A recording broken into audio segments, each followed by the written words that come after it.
gini, pendidikan menurut kita adalah sebuah investasi. Tapi seberapa worth it-kah investasi itu, tiap orang punya perspektif yang berbeda-beda ya.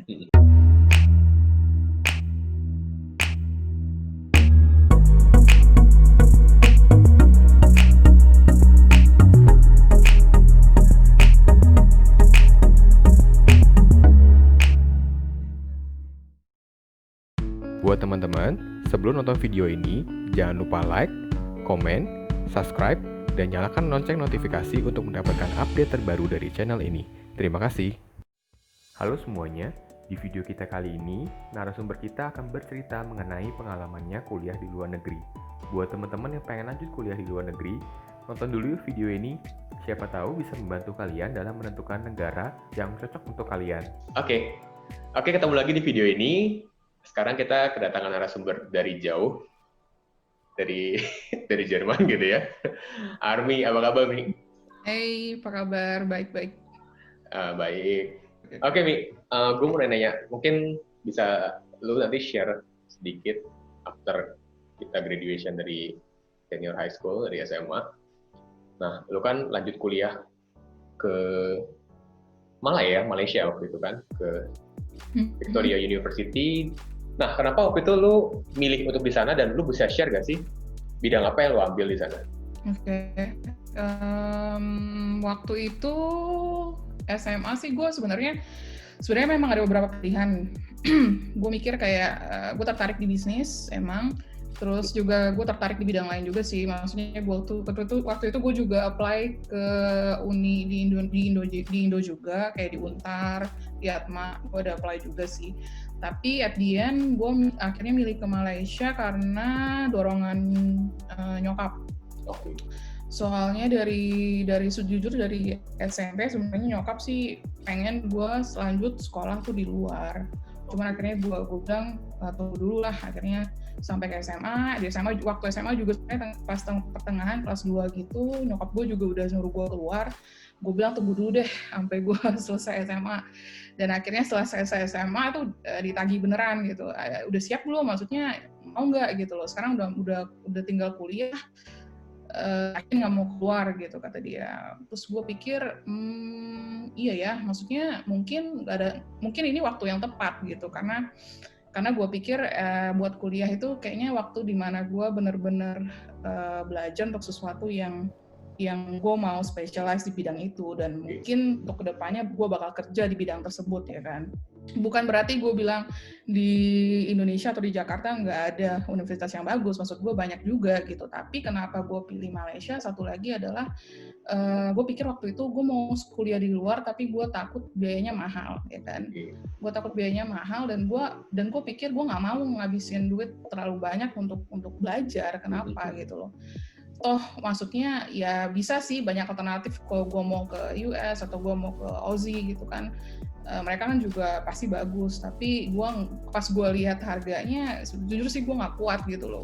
Karena gue tahu di situ pada saat itu kan gue nggak punya uang, pasti kan orang tua yang punya uang. Gue mikir terlalu mahal untuk sekolah gitu. Jadi opsi gue waktu itu yang paling deket aja ya kalau nggak Singapura, Malaysia.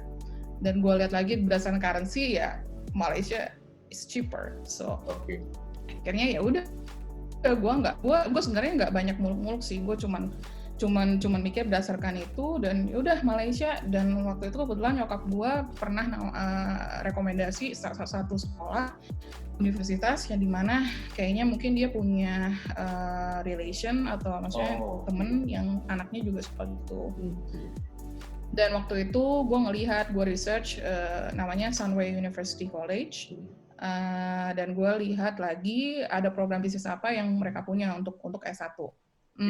Terus gue lihat ternyata mereka kerjasama dengan Victoria University di Melbourne, dan mereka sendiri di sana di Malaysia sudah pada waktu itu kayaknya udah lebih dari 15 tahun deh di sana. Jadi menurut gue dari segi ranking juga VU itu termasuk yang top 20 ya, I think in Australia waktu itu.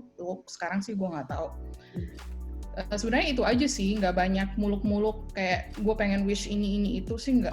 Waktu itu gue nggak punya terlalu banyak apa ya harapan harus seperti ini seperti itu, karena gue lihat ya dekat, mungkin dari segi school fee juga nggak gitu mahal, living cost juga nggak gitu mahal, dan juga karena gue nggak punya saudara, nggak punya keluarga di sana, gue merasa gue bakal sendiri dan mungkin nggak bakal se-homesick yang gimana-gimana. Dan to be honest ya, waktu gue nyampe first day di Malaysia itu the first day gue injakan kaki di luar negeri. Jadi sebelumnya gue belum pernah keluar negeri sama sekali, dan sekalinya keluar negeri itu pertama kali gue buat sekolah. Jadi gue pikir kayaknya bisa lah gitu loh, nggak jauh-jauh banget dari Indonesia. Jujur sih nggak homesick sama sekali sih sebenarnya, karena kan gue sebenarnya karena gue udah biasa tinggal jauh dari orang tua. Kan lu tau sendiri gue SMA dari umur 15 tahun gue udah pisah dari orang tua, gue tinggal di Jakarta, gue ngekos di belakang sekolah, lu tahu. Mungkin dari situ latihannya sih, jadi maksudnya gue nggak gitu terlalu homesick ketika gue harus pindah jauh sedikit ke Malaysia. Terus juga mungkin karena kegiatan sekolah, kampus, ini itu, teman baru, ya mungkin ya memang itu yang ngebantu, jadi kayak sibuk dengan situasi di sana yang baru gitu, gue adaptasi lagi. Tapi jujur ya, karena udah ada telepon, maksudnya internet, gue bisa call orang tua gue yang jauh di sana, kakak gue, jadi gue jujur nggak homesick sih sama sekali waktu gue di sana. Bisa diceritain nggak sih pengalaman waktu pas kuliah di Malaysia itu kayak gimana? Mungkin suka dukanya kalau misalnya sebagai orang Indonesia yang kuliah di Malaysia gitu, boleh diceritain nggak? Boleh di-share? Sebenarnya nggak ada beda jauh loh, jujur sama tinggal di Jakarta ya. Gue compare-nya Jakarta aja ya. Karena ya lu tau lah, maksudnya dari segi bahasa juga, walaupun mereka di sana campur aduk ya, mereka ngomong Inggris, mereka ngomong Mandarin, mereka ngomong Melayu. Tapi kan sebenarnya orang-orangnya juga kelihatan, maksudnya orang Melayu kan sama kayak orang kita ya gitu. Dari segi suasana juga lu nggak bakal ngerasa homesick yang gimana-gimana, itu satu. Kultur juga kan jujur nggak begitu beda jauh kan dengan kultur kita Indonesia, itu juga satu. Paling suasana di kampus aja sih, karena waktu itu salah satu alasan gue pilih Sunway karena mereka itu kumpulan nasionalitasnya di sana itu dari berbagai negara kan, jadi terasa banget international environment-nya gitu, nggak cuma di kampus tapi sekitar bandar Sunway itu sendiri itu juga banyak orang-orang asing gitu. Itu aja sih yang bikin kayak itu loh, maksudnya beda gitu loh dari kalau lu di Jakarta. Kedua maksudnya selanjutnya apalagi ya, makanan juga kan mirip-mirip sama sama Indonesia. Iya. Maksudnya ya majority kan kalau lu makanan lokal nasi. Makanan western juga, maksudnya di Indonesia juga banyak makanan western, maksud gue makanan juga kurang lebih sama gitu loh. Apalagi ya, paling ya itu aja sih sekolahnya sih yang sesuai dengan harapan gue, karena emang gue merasa walaupun gue pergi ke Malaysia, at least gue masih bisa merasakan international atmosphere tadi yang lu bilang ya. Exactly gitu loh, nggak cuma di sekolah tapi di kelas dan kesehariannya di sana ya sesuai dengan yang gue harapkan sih. Kalau di awal-awal ada kesulitan buat lu nggak sih? Ada lah pasti, khususnya ini. Waktu itu gue nggak tahu ya misalnya orang-orang lain yang pertama kali ke luar negeri itu gimana prosesnya, tapi waktu itu gue pertama kali gue nggak langsung kuliah, gue ambil pre-U. Istilahnya kayak preparation gitu, foundation sebelum gua mulai kuliah itu selama kurang lebih 6 bulan doang sih gitu. Kenapa gua nggak menyesal ngelakuin itu, karena itu benar-benar nyiapin gua nggak cuman segi mental ya, tapi maksudnya juga karena pas lu kuliah di S1 di sana kan lu bakal banyak dapat assignments, lu bakal mesti bikin essay banyak, dan ini sesuatu yang gue nggak dapetin waktu gue sekolah dulu di SMA. Gimana sih cara bikin essay yang benar, strukturnya di mana, kata-katanya bagaimana, vocab apa yang perlu misalnya kita sering pakai, yang formal secara educational standard ya. Itu kan hal-hal yang maksudnya gue belum pernah belajar sebelumnya. Itu awal-awal menurut gue itu challenging banget, karena menurut gue kok susah banget ya, maksudnya harus seperti itu gitu loh.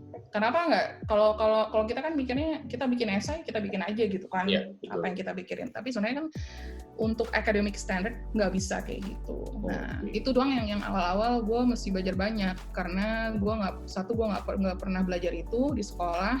Gue juga nggak pernah secara officially bikin academic paper, ya kan? 3 ya itu tadi ya, lu berusaha untuk berkomunikasi sama teman kuliah lu dari negara lain, maksudnya dari segi bahasa English. Jujur Inggris gue dulu jelek banget sih. Maksudnya ya kita belajar, ya gue belajar gitu di sekolah, tapi kan lu tahu kan, maksudnya kita nggak pernah practice daily in and out gitu loh. Kita nggak pernah use it like everyday language. Jadi pas gue di sana itu challenging agak juga terbata-bata gitu. Walaupun misalnya gue walaupun gue misalnya tahu gue mau ngomong apa, tapi somehow nggak keluar gitu. Nggak keluar, ya. I know that feeling. Tapi gue tahu itu kelemahan gue, dan salah satu alasan kenapa gue mau kuliah di luar juga itu, karena gue mau mengasah lagi kemampuan komunikasi. gue, terutama bahasa gue, untuk berbahasa Inggris. Jadi itu challenging banget sih waktu awal-awal. Oke. Mi, boleh di-share nggak sih, meskipun mungkin ini kan sudah beberapa tahun yang lalu gitu ya, waktu pas lu dulu kuliah di Malai, kira-kira mungkin bisa di-share, mungkin living cost kalau kuliah di Malai itu berapa sih? Itu kira-kira mungkin dari mulai daily-nya, kayak makannya, mungkin satu kali makan berapa sih kira-kira, gitu mungkin ada dormitory-nya, atau mungkin transportation-nya gitu. Berapa kira-kira ya? Mungkin sekarang udah nggak valid sih, soalnya udah 10 tahun ya. Waktu itu transportation sih gue nggak ada keluar duit, karena kan gue beneran tinggal di asrama yang beneran di samping sekolahnya. Jadi gue tiap hari jalan kaki aja gitu, kemana-mana juga jalan kaki deket. Cari makan juga jalan kaki. Terus apalagi ya, paling uang sekolah waktu itu, karena program gue Australian program, jadi bayarnya itu per subjek, bukan per semester. Kalau nggak salah waktu itu sih per subjek kisaran 2.000 apa 2.500 ringgit deh per subjek. Oh, ringgit ya, bukan ini ya, bukan Australian dollar ya. Bukan Australian dollar, ringgit. Dan itu kan satu semester 4 subjek. Jadi karena standarnya 6 semester, 6 kali 4, 24 subjek in total. Itu school fee-nya ya pada saat itu. Kemudian untuk living cost sebenarnya ya sama kayak di Jakarta sih menurut gua ya, hitungannya. More or less mirip kayak di Jakarta ya? Malah kadang Jakarta lebih mahal malah. Maksudnya kalau lu makan di kantin atau hitungannya kayak food court gitu kan, ada tuh yang nasi lemak aja ada yang cuma 2,5 ringgit, gue malah ngomong euro lagi ada. 2,5 euro mahal, Bu. Sorry, 2,5 ringgit nasi lemak itu ada. Kalau untuk yang tadi lu bilang, lu tinggal dekat kampus, itu memang dormitory disediakan oleh kampus atau memang lu cari memang dekat sama tinggal di kampus? Kalau nggak salah, seingat gue, setahun pertama gue tinggal di dormitory. 2 tahun terakhir gue tinggal di apartemen, tapi tetap masih posisinya di sebelah kampus. Itu apartemen sharing atau memang lu sendiri satu unit? Itu sharing, kayak itu gue pindah 2 kali juga. Tapi gue bayar bulanannya itu sekitar 500 sampai 800 ringgit net per bulan ya? Udah termasuk semua ya, per bulan. Udah termasuk air, listrik gitu-gitu ya? Udah termasuk internet, semuanya udah termasuk. Oke. Mi, mungkin loncat sedikit nih ya, tadi kan kita cerita waktu pas lu undergraduate gitu ya, kira-kira. Nah, setelah lu lulus, lu punya gambaran nggak sih mungkin setelah lu lulus dari kuliah, lu akan kerja di mana? Boleh di-share nggak sih waktu itu pengalaman lu gimana? realitinya sih gue kerja dulu jatuhnya. Cuman ini agak panjang nih cerita. Gimana ya?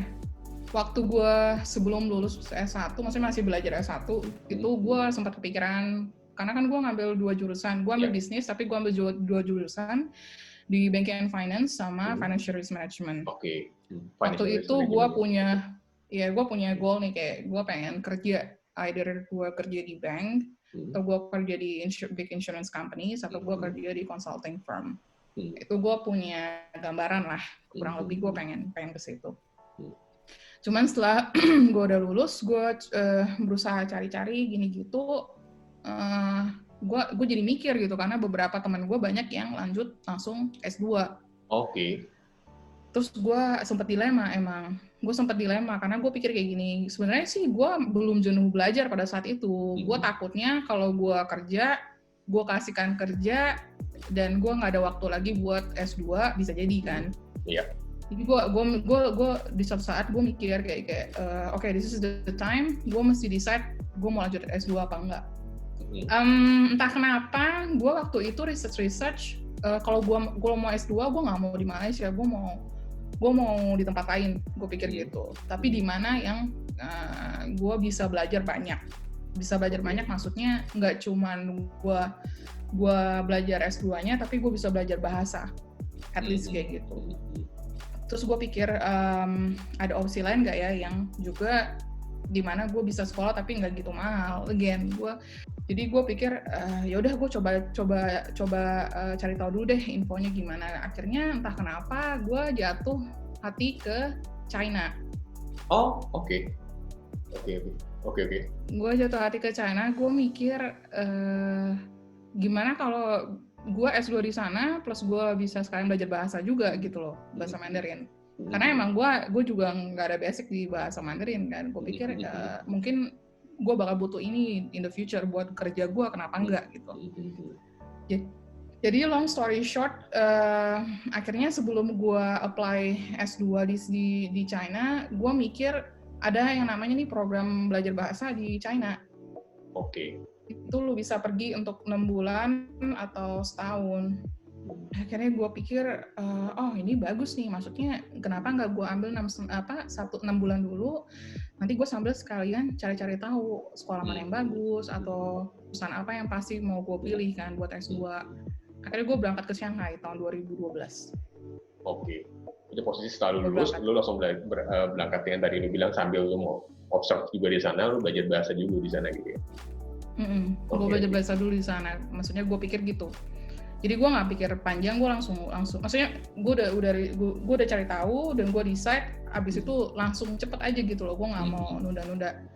Gue pergi ke sana, gue belajar bahasa 4 bulanan, habis itu gue dapat tawaran internship di Shanghai. Oke.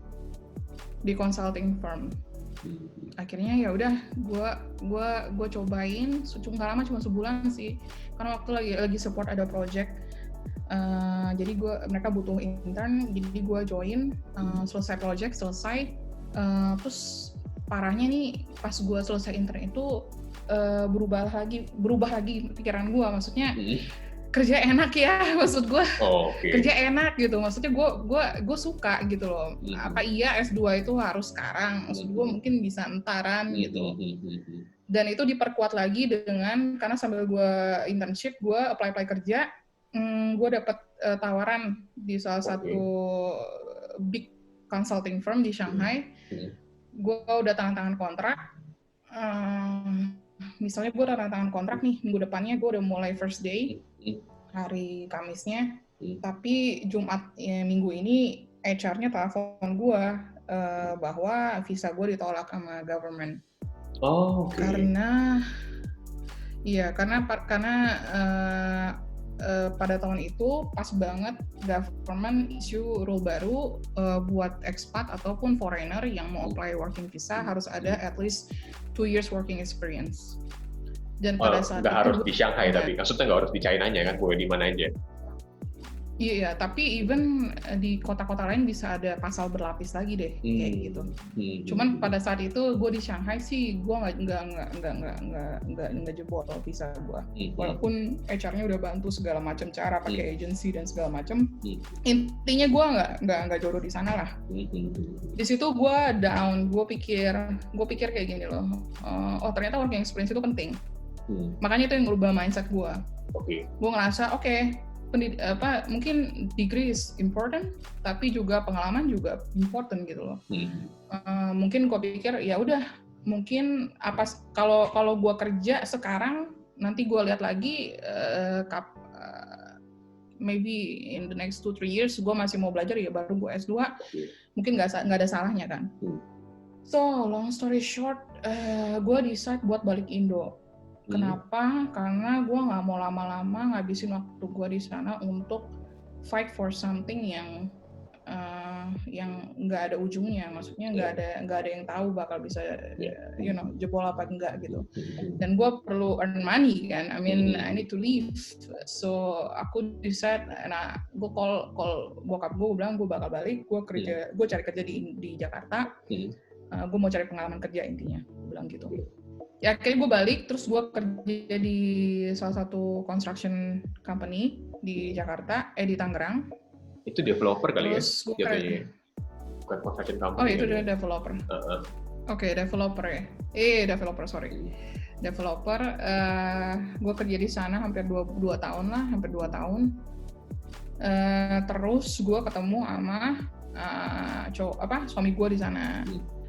Pada saat gue kerja itu pun juga gue masih merasa pengen buat lanjut sekolah sih, belum pernah hilang lah rasa itu. Maksudnya gue masih tetap terus masih pengen lanjut. Terus apa yang bikin gue akhirnya decide itu ketika gue ketemu suami gue. Mungkin itu boyfriend. Calon gue, boyfriend.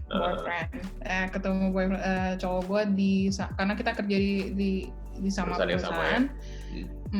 Terus sebenarnya dia emang udah ada rencana duluan sih bakal lanjut S2 di luar. Karena waktu itu dia S1 di Jakarta, dia emang dari dulu punya goal pengen S2 di luar.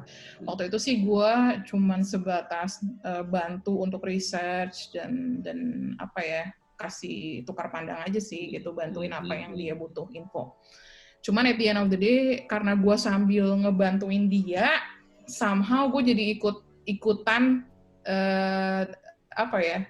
tertarik untuk lanjut lagi keluar, untuk sekolah di luar. Karena waktu itu gue pernah mikir, gue bilang sama dia ya, gue pengen lanjut, tapi mungkin karena gue udah kerja di Jakarta, gue pikir ya udah mungkin gue lanjut di Jakarta aja gitu S2. Tapi karena gue sambil ngebantuin dia nge-research ini itu, entah kenapa gue jadi ikutan tertarik lagi untuk sekolah di luar.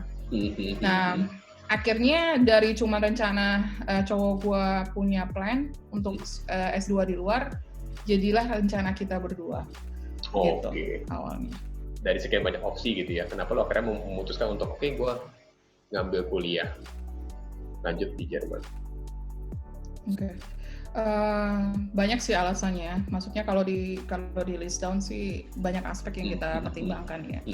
Ketika kita pergi ke Jerman itu umur 25 tahun. Sebenarnya bukan umur yang muda lagi gitu ya. Apalagi kita udah kerja dan segala macam, konsepnya udah beda gitu. Beda dengan ketika gua research tempat yang sekolah yang mau gua pergi ketika gua S1, ini S2. Kenapa? Karena banyak aspek yang kita pertimbangkan. Pertimbangan pertama adalah ketika kita udah nentuin negara, kita make sure bahwa ketika kita sampai di sana, kalau bisa ada nggak lapangan kerja yang banyak atau opportunity untuk dapat kerja setelah lulus itu sebesar apa? Itu kan tanda tanya. Itu priority number 1. Priority number 2 adalah bagaimana kondisi negara tersebut secara ekonomi, educational system, dan juga secara maksudnya industrinya sendiri di negara tersebut. Karena gini, tiap orang kan pasti punya tujuan atau spesialisasi yang mereka pengen lakuin. Misalnya cowok gue waktu itu ke sekolah di sipil dan dia kerja di developer. Maksudnya dia sangat spesifik ya, maksudnya untuk di bidang tersebut. Gua pun begitu, maksudnya gua sekolah bisnis, major in finance, dan gue kerja di bidang finance, ya gue pun juga punya spesifikasi yang gue lihat. Nah, spesifikasi ini, industri yang kita lihat ini juga perlu dipertimbangkan di negara yang mau kita pergi. Itu juga. Kemudian yang keempat adalah biaya.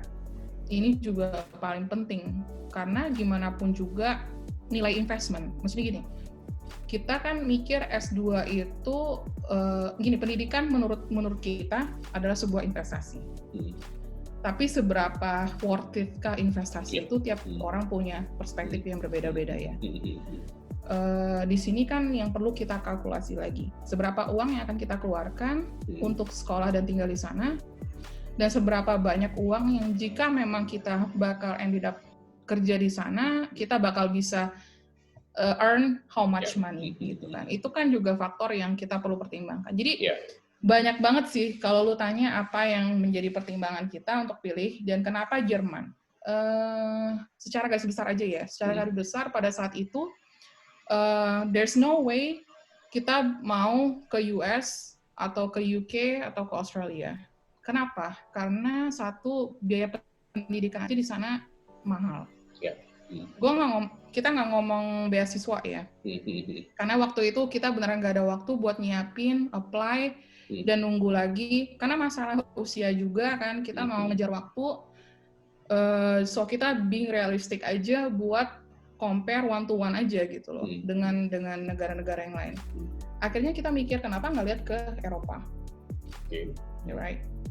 Di Eropa cuma satu aja sih masalahnya adalah bahasa, karena top EU countries mostly mereka menggunakan bahasa yang lain, misalnya kayak Prancis, lu mesti bahasa Prancis, kalau ke Jerman lu mesti belajar bahasa Jerman, kalau ke Itali lu mesti belajar bahasa Itali.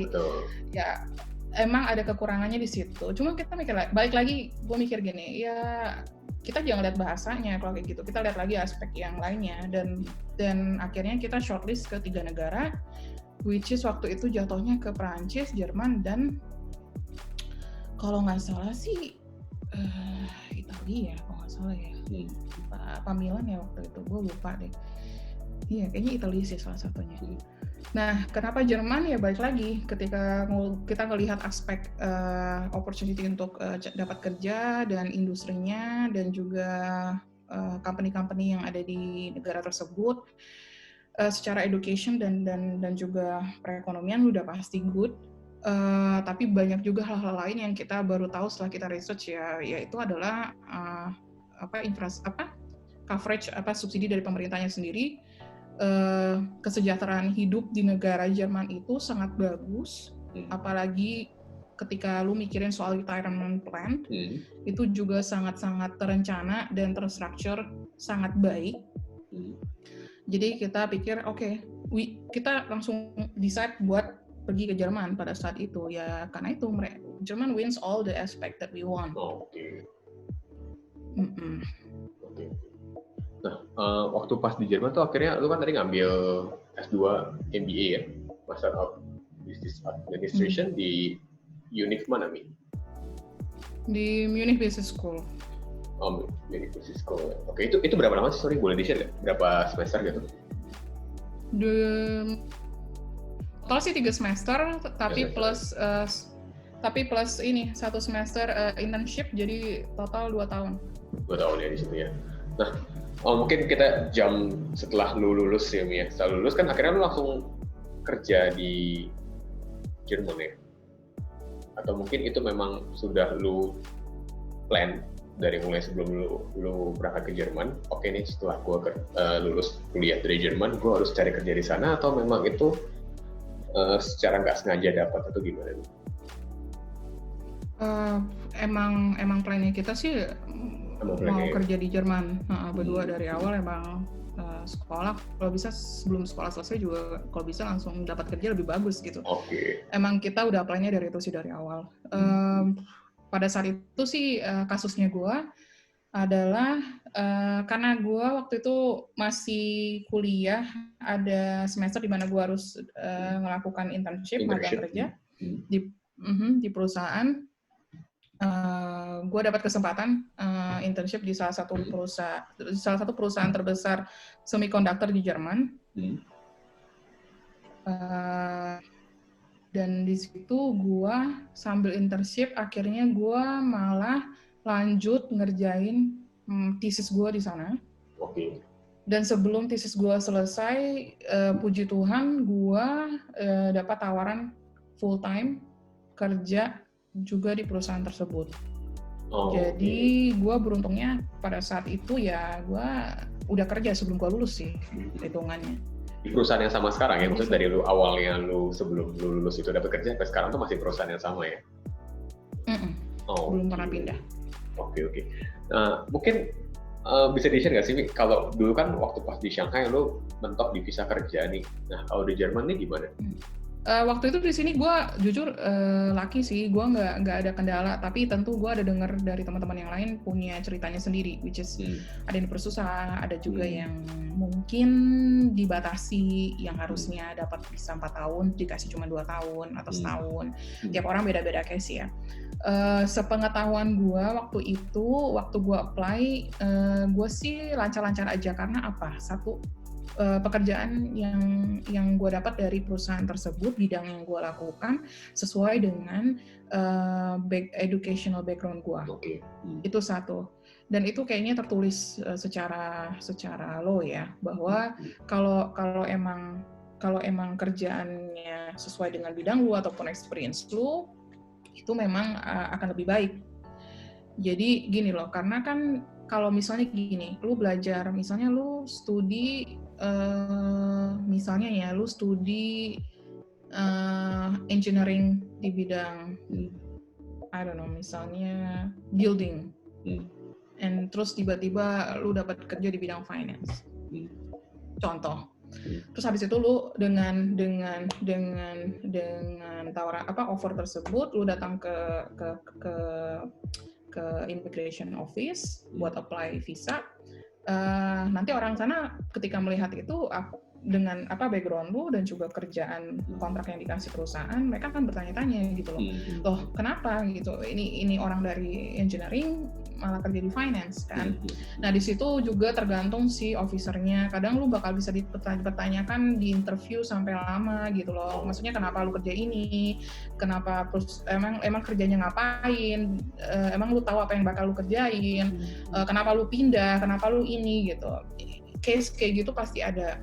Karena case-nya gue itu pretty straightforward. Gue sih nggak ada hambatan. Pada saat itu gue lancar aja keluar visa kerja gue waktu itu. Kalau untuk di Jerman tuh visa kerja setiap 4 tahun tadi yang bilang ya, maksimal 4 tahun yang diberikan ya? Maksimal 4 tahun, tapi ada juga sih temen kolik gue, dia dapat unlimited. Tergantung sih. Ada juga yang dapat 4. Tapi 4 tahun itu kayaknya standar ya, 4 tahun. 4 tahun ya, oke. Balik lagi yang ketika, tadi kan gue udah nanya, agak skip juga tadi ke soal kerjaan, gue balik lagi ke tadi ketika pengalaman lo waktu pas lo kuliah di Jerman. Kendalanya yang lo temukan apa, Mi? Mungkin balik lagi pertanyaan gue mirip seperti yang tadi, suka dukanya ketika lo kuliah di Jerman apa sih? Banyak sih kalau di Jerman, nggak cuman kuliahnya, dari waktu awal gue di sini juga banyak. Kulturnya sih beda banget, sih totally beda banget. Itu yang perlu gue sesuaiin sih. Maksudnya sehari-harinya, maksudnya kalau kuliah sih mungkin lu nggak banyak gitu interaksi sama orang luar kan. Maksudnya paling sesama classmate lu, atau sama profesor lu. Tapi selain itu juga ya kultur yang sama, misalnya masalah waktu aja, time gitu kan. Time management is really important di Jerman. Maksudnya Jerman. I know. Orang tuh bisa marah banget kalau lu misalnya telat aja, itu it's kayak menurut mereka tuh insulting banget lah gitu loh. Kayak lu nggak respect mereka, waktu mereka sebegitunya. Sampai lu kalau mau bikin appointment pun juga lu mesti bikin appointment jauh-jauh hari, lu nggak bisa kayak last minute gitu. Karena orang di sini beneran udah schedule waktu mereka dari pagi sampai sore itu udah dari misalnya 3 minggu yang lalu atau bulan lalu gitu. Jadi udah padat. Itu satu, gue harus membiasakan itu, karena itu juga di kelas kan ya profesor kan juga datang juga udah early sebelum waktunya, 10 menit sebelum waktunya kadang.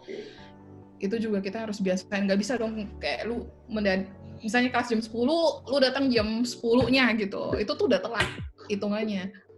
Kadang lu datang 10 kurang 5, tetap aja profesornya udah duluan di situ gitu loh. Meskipun nggak telat gitu kan. Meskipun nggak telat, tapi dia udah sama, gitu udah mulai ngomong gitu. Jadi hitungannya mungkin lu telat kali ya kisahnya.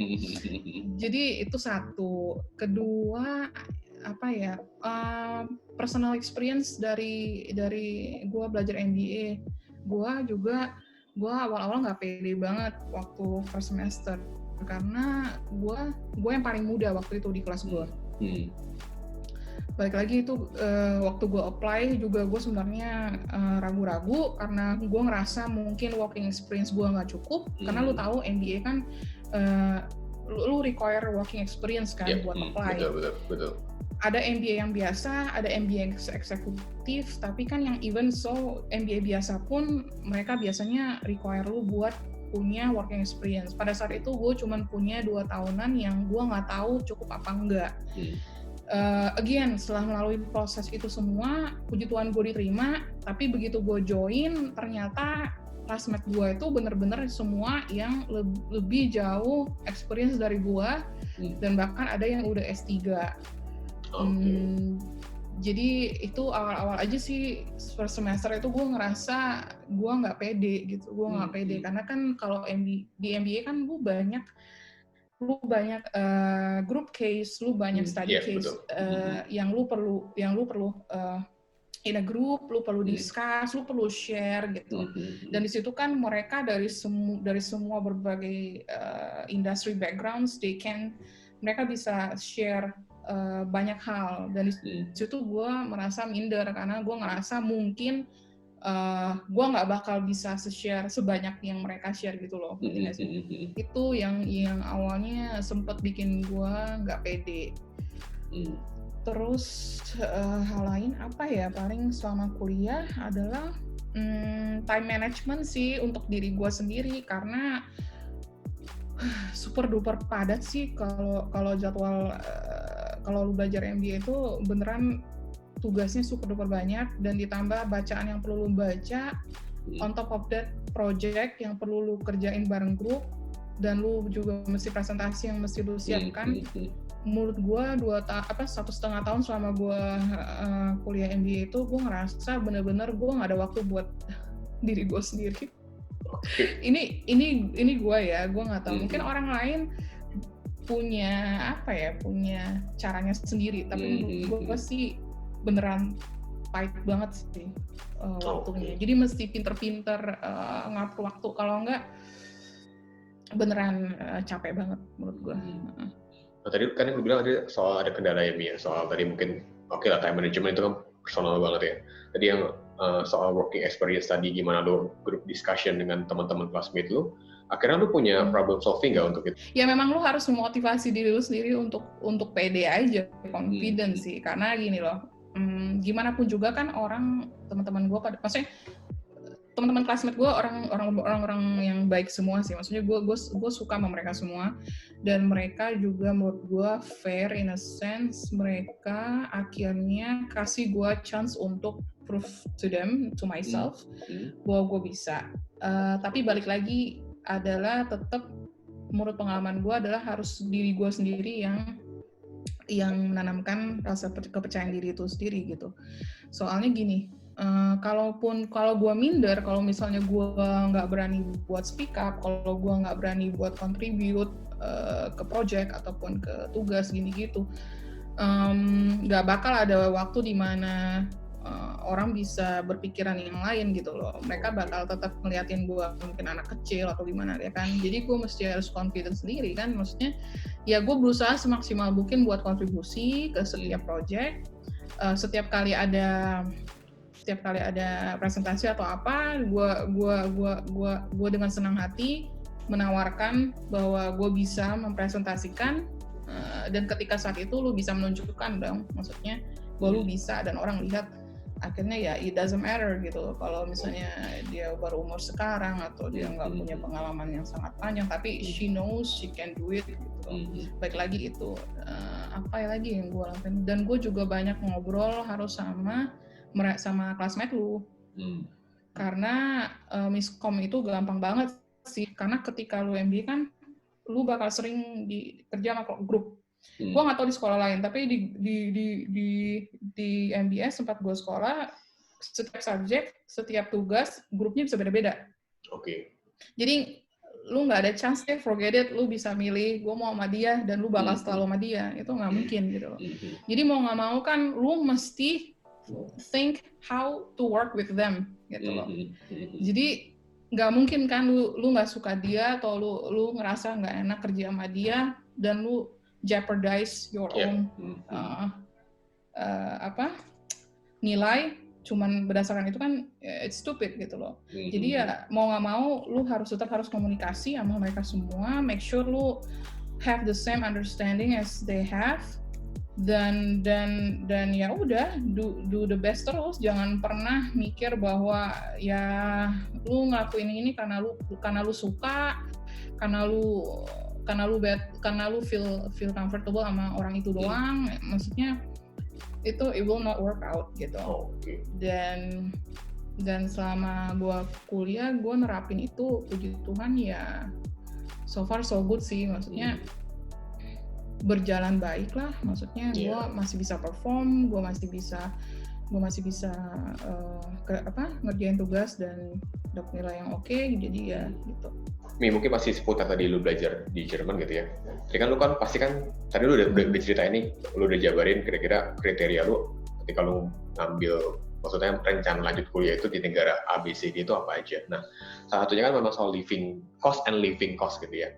Boleh di-share nggak sih ini sebenarnya di Jerman tuh mungkin perkiraan living cost kalau orang Indonesia mau kuliah di sana, bisa di-share nggak mungkin kira-kira gimana sih kalau living cost di sana? Oke, pertama ketika lu mau kuliah di sini, apalagi kalau udah siapin jauh-jauh dari Indonesia, udah tahu pasti ya mau kuliah di mana, dan apalagi kalau udah diterima tinggal berangkat doang. Itu ada istilahnya gini loh, peraturannya bahwa lu harus buka satu account di bank, basically bank mana aja di Jerman, tapi ada sih kategorinya, mostly sih bisa. Jadi lu mesti buka namanya student konto atau student account gitu ya. Jadi di situ lu taruh uang langsung buat setahun. Itu kisaran sekitar, sekarang gua nggak tahu berapa dulu sih, 8.000 euro. Jadi 8.000 euro itu hitungannya kan buat 12 bulan selama lu di Jerman. Nah 8.000 euro itu lu bisa, nanti ketika lu nyampe di sini lu bisa tarik tiap bulan untuk hidup lu, untuk lu bayar tempat tinggal lu, makan lu, itu semua dari situ biasanya lu tarik. Itu kan kalau lu bagi 12 mungkin sekitar 650 sampai ya 700 euro lah per bulan. Itu udah itu kayak uang jajan pegangan lu per bulan gitu loh. Apakah cukup dengan segitu? Balik lagi, kalau lu tinggal di asrama itu pasti cukup. Kenapa? Karena di asrama di sini kan again disubsidi pemerintah. Jadi semua anak-anak atau student yang enroll gitu di universitas, khususnya public university di sini, itu lu bisa apply untuk tinggal di asrama tersebut. Asramanya banyak tersebar di kota Munchen. Ini nggak cuma Munchen, gue rasa juga di kota-kota lain Jerman juga harusnya sistemnya sama kayak gini. Nah, di situ lu bayar paling cuman 250 sampai maksimum ya paling mahal 350 euro per bulan. Nah, anggap kata lu 700 euro lu tarik dari student konto lu per bulan, dan sisa tinggal 3,5 juga atau 300 euro, itu buat hidup cukup nggak per bulan? Menurut gua, pada saat gua jadi student, cukup. Balik lagi, maksud gua yang nggak cukup itu kan, yang nggak bikin cukup itu kan lifestyle lu gimana? Di sini ya kan, bukan seberapa banyak uangnya. Waktu itu cukup kenapa? Karena gini loh, makan pun kalau lu makan di rumah, maksudnya lu beli roti gitu kan, lu beli roti buat lu breakfast, tapi kan lu makan di rumah, nggak lu tiap tiap pagi lu pergi ke kafe atau konditori buat beli roti. Terus siang misalnya lu makan di kantin sekolah lu juga, which is juga disubsidi pemerintah, jadi lu bayar itu makan juga lebih murah di sekolah. Plus malam misalnya lu masak sendiri di rumah, which is lu bisa masak buat makan 2-3 kali makan gitu kan. Itu murah, bisa menurut gua. Bisa dan cukup ya. Dan gua cukup. Waktu itu kan karena gua ngejalanin jadi gua tahu cukup. Oke. Dan juga sebagai student di sini lo punya kebebasan untuk kerja part time. Jadi ya kalau dan secara by law juga lo bisa apply buat kerja part time. Dan kalau lo ngerasa kurang ya lo tinggal kerja part time. Maksud gue kerja kasar gitu ya. Maksud gue atau lo jadi delivery pizza atau lo kerja jaga toko atau lo kerja di library atau lo kerja di sekolah gitu. Maksud gue kan bisa nambah duit jajan lu juga. Karena dulu gue juga kerja di sekolah buat nambah duit jajan gue. Oke. Lebih dari cukup lah. Kalau dari tuition fee-nya, kalau untuk yang lu ambil, kira-kira bisa dikasih gambaran nggak, Mi? Sekarang harusnya udah pasti lebih mahal ya. Kalau dulu gue itu bayar per semester. Iya, per semester. In total itu gue bayar untuk MBA 2 tahun itu sekitar 23.000 euro. 23.000 in total ya berarti ya. In total ya. Dan kenapa gue ambil itu karena kenapa gue pikir oke, karena kalau gue compare dengan MBA lain di negara lain nggak ada yang harganya segitu. Adanya juga 23.000 itu untuk 1 semester. Oh ya, oke. 23.000 euro kalau gue kaliin lumayan juga ke kurs Indo sekarang ya. Iya, kurs Indo sekarang sih ya. Kalau dulu kayaknya masih di 14.000 deh waktu gue datang. Iya, gue datang dulu masih 14.000. Sekarang udah 16.000 lebih ya. Oke. Dan tadi tapi itu maksudnya lu punya gimana? Maksudnya lu bisa maksudnya sekolah juga kasih kebebasan kalau lu mau bayar per bulan bisa, nggak harus lu bayar jeblek semua. Kayak dicicil gitu lah. Kayak dicicil gitu ya. Oke. Tadi kan lu udah ngomong nih soal gue sih nangkepnya pemikiran secara background thinking economical gitu ya. Kalau lu ngomong kan ya sekolah tuh investment, lu willing untuk bayar nggak? Nah, nanti seberapa apa istilahnya? Nanti ketika lu kerja di negara itu gimana nih return-nya lah ya kalau gue dibilang. Nah, kalau gue nanya sekarang returnnya udah cukup memuaskan? Udah lah. Istilahnya gue udah balik modal. Oke ya, maksudnya secara istilahnya gue ya kalau lu bandingin kayak gitu mah harusnya hitung-hitungan gue 2 tahun pertama gue kerja di sini mah gue udah balik modal lah. Oke. Dengan nggak cuman ngomongin sekolah ya, overall. Selama gue di sini waktu gue living cost-nya gitu-gitu kan. Balik modal kok. 2 tahun pertama ya. Oke. Jadi buat nonton video ini, gue nggak enak kalau nanya langsung angkanya, tapi overall udah dapat bayangan lah ya. Kalau misalnya kuliah di sana, terus kerja di sana, 2 tahun payback periodnya udah 2 tahun. Udah BP, balik break-even point. Yes. Karena lu bayangin dong, maksudnya nggak cuma duit sekolah gue, tapi kan duit tahunan yang gue bilang sama lu tadi, yang setahun 8.000, itu udah termasuk, terus juga tahun kedua 8.000 lagi, karena kan ketika lu di sini, setahun lu udah selesai, lu mesti top up lagi 8.000-nya. Iya, itu langsung harus bulat-bulat 8.000 ya, lu nggak usah cicil juga ya. Harus benar-benar bulat 8.000 itu nggak bisa lagi gitu ya. Ketika lu mulai tahun yang baru, lu udah langsung top up 8.000 lagi. Udah termasuk itu, terus living cost lagi tambahan, apapun yang gua beli di sini, uang sekolah gua, uang study tour gua, pokoknya semua deh. Kalau gua kalkulasiin, sebenarnya setahun gua kerja sebenarnya udah balik modal. Setahun kerja gua juga udah balik modal. Tapi kan gua mikir juga kan duit pindahan rumah, duit deposit rumah, duit gue beli ini itu kan semua gue juga harus gue masukin dong, hitungan dong. Itu kan harus beneran detail by detail. Jadi ya kalau easy to say, sebenarnya 2 tahun kerja gue di sini mah udah sudah ya duit yang udah gue invest di awal mah udah balik modal gitu ya. Oke Mi, mungkin kita nggak bakal habis sih kalau ngomongin ini, terus mungkin nanti gue minta waktu next video kita akan mungkin bahas detail tentang mungkin gimana tinggal di Jerman, suka dukanya gimana, terus mungkin ya lu bisa cerita share banyak lah ya soal itu. Pertanyaan penutup dulu untuk video kita kali ini gitu ya. Mungkin ada pesan-pesan dari lu, mungkin untuk teman-teman atau adik-adik yang mau kuliah di luar negeri ini, ya mungkin di Malaysia atau di Jerman, ada pesan-pesan tertentu nggak sih? Mungkin apa yang harus disiapin? Buat adik-adik yang rencana untuk kuliah di luar, gue sih dukung banget. Maksudnya menurut gue sih pengalaman itu adalah suatu hal yang kalian nggak bisa, jangan dilewatkan lah. Maksudnya kalau kalian bisa dan dapat tawaran dari universitas yang kalian suka, apalagi yang kalian suka, ambil gitu loh. Karena gini, kuliah di luar itu nggak cuman kalian dapat kerennya aja gitu ya, maksudnya kayak gue kuliah di luar gitu, tapi prestisnya aja gitu ya. Maksudnya iya, bukan prestisnya aja, tapi gini loh, yang perlu kalian, justru ketika kalian di sana, kalian harus make sure kalian bisa perdalam lagi communication skill kalian, skill kalian dalam berbahasa juga harus diasah lagi. Terus juga aku yakin kalian bakal bisa jadi seorang problem solver. Kenapa? Karena kalian tinggal sendiri, kalian mandiri, kalian harus menyelesaikan semua masalah dengan diri sendiri. Jadi mau nggak mau kalian terlatih untuk diri. Oke. Yang perlu disiapin adalah memang mental aja sih. Selebihnya nggak usah banyak pikir pusing sampai sana baru figure out. Nggak, bercanda.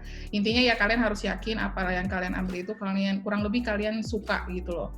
Kalau kalian nggak suka, ngejalaninnya juga pasti susah. Gitu aja sih. Oke, sip. Mi, thank you banget waktunya. Nanti gue kontak lo lagi, kita coba cari waktu lagi. Gue penasaran banget sih sebenarnya kalau gue mau lanjutin tuh bisa, cuma nanti videonya terlalu panjang jadinya. Mungkin kita bikin satu sesi sendiri soal gue pengen lo cerita gimana sih tinggal di Jerman, enak gak? Terus ya banyak hal ya. Mungkin menurut gue yang bisa di share sama teman-teman di Indo, atau sama adik-adik yang nonton juga kalau pengen tinggal di Jerman. Ya mungkin nanti kita bikin satu sesi video sendiri gitu ya. Thank you banget nih untuk waktunya, udah mau digangguin, lu udah hectic banget. Ini juga nyari waktunya sama Armin nih sibuk banget. Jadi gue bikin waktu tuh sebulan yang lalu, baru dapat sekarang gitu kan. Udah. Agak 2 minggu lalu. 3 minggu lalu ya. Ya sebulan kan jatuhnya kan, lebih loh. Nggak, kan gue mau menyiapkan diri gue sebaik mungkin yo, biar gue juga bisa ngobrol sama lu. Ini. Thank you banget loh. Gue kira lagi hectic banget, mungkin lagi. Iya emang soalnya gue first 2 weeks itu gue pasti sibuk banget ngerjain closing, forecasting, karena juga colleague gue lagi paternal leave, gue mesti cover dia, banyak masalah gini gitu, jadi pasti lah first 2 weeks itu kan banyak banget yang perlu gue selesaiin. Makanya gue pikir abis minggu kemarin better gitu loh. So, bye. Dadah.